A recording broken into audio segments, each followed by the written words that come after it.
ഇന്ന് നമുക്ക് ഹെൽത്തി ആയിട്ട് സോയാ ചങ്ക്സ് വെച്ചിട്ട് ഒരു ഐറ്റം ഉണ്ടാക്കിയാലോ.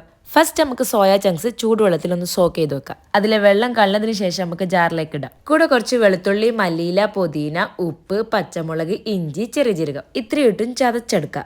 ഈ ഒരു പരുവത്തിൽ. ഇനി നമുക്ക് ഇഷ്ടമുള്ള ഷേപ്പാക്കി എടുക്കാം. ഷേപ്പാക്കി എടുക്കുമ്പോൾ കുറച്ച് ശ്രദ്ധിക്കണം, പൊട്ടാൻ ചാൻസ് ഉണ്ട്. അപ്പം എന്താക്കണം, ശ്രദ്ധിച്ചങ്ങ് ഷേപ്പാക്കാം. ഒട്ടും പറ്റുന്നില്ല, കുറച്ച് കടലപ്പൊടിയും കൂടി ആഡ് ചെയ്ത് ഷേപ്പാക്കി എടുത്താൽ. ഇനി നമുക്ക് ഇതൊരു മീഡിയം ഫ്ലെയിമിലിട്ട് കുക്ക് ചെയ്തെടുക്കാം. സംഭവം റെഡി. അപ്പൊ ഇത്രയേ ഉള്ളൂ. വെയിറ്റ് ലോസ് ഒക്കെ ചെയ്യുന്നവർ അതൊന്ന് ട്രൈ ചെയ്ത് നോക്ക്. ബൈ.